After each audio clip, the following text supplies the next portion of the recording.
Everest is one of the most iconic peaks on our planet.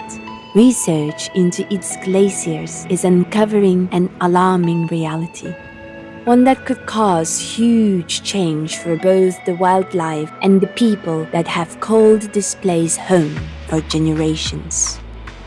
The mountain itself is not the most ideal place to live in, and it can be very inhospitable and very extreme at sometimes.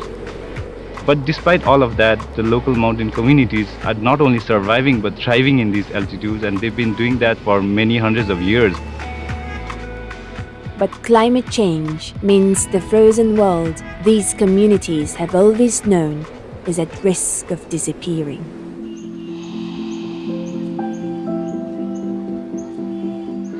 Tenzing is from the Sherpa ethnic group and a glaciologist whose work is providing valuable insights into the changes happening in this iconic frozen landscape.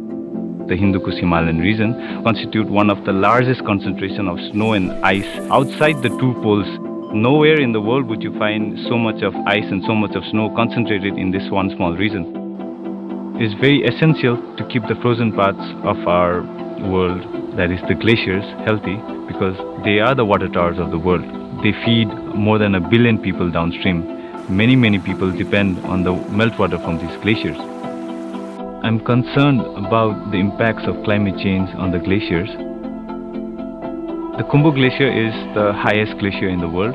It originates from Mount Everest itself. So learning what happens in this glacier is very important and very iconic for the whole world.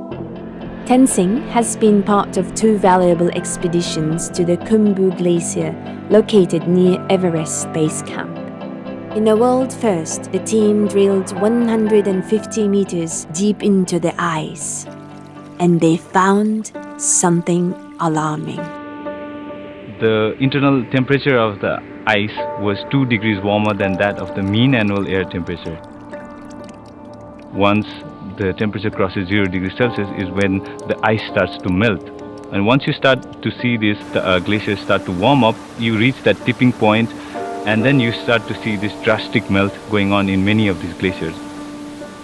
A network of over 50,000 glaciers has been formed here over thousands of years, created by the snow and ice that blends.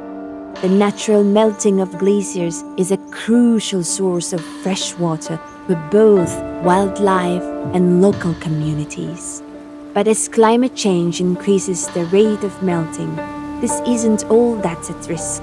The communities here are living with an increased threat of catastrophic natural disasters. Once the glacier starts to melt, we see increased discharge in the rivers, increased water flow. We might have floods in the downstream. This meltwater could then accumulate to form glacial lakes.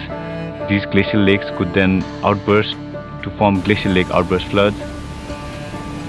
We recently had glacial lake outburst floods here in Nepal, in India, and they have caused devastating damages.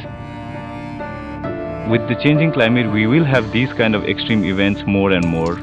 This is not only the case for local communities, but this is happening all over the world. If you take a look at the heat waves in Northern Europe, the wildfires all over Australia, the heat waves in Pakistan, the recent floods in Pakistan, and the frequency of these extreme events will keep on rising, and that is the dangers of climate change that we are seeing now. The locals are very worried about their future. These flooding events devastate communities by killing livestock, destroying infrastructure and homes. A scary reality for the 1.9 billion people living in the Hindu Kush-Himalayan region. And these changes to the landscape also threaten the identity and culture of the local Sherpa communities. My grandfather was part of the first expedition to Mount Everest along with Sir Edmund Hillary and Tenzing Chogyal Sherpa. He is currently the eldest member of our village, so he embodies the history of the village and history of mountaineering in Nepal. He worries that with the changing climate, with modernization going on, that we might lose our roots. The Sherpa people might lose our culture. The Sherpa people might lose our way of life. The only solution at the moment we have is either relocation or adaptation. Relocation is something nobody wants to hear, even I don't want to hear. I want to help by bridging the gap that we currently have between the local community and the scientists.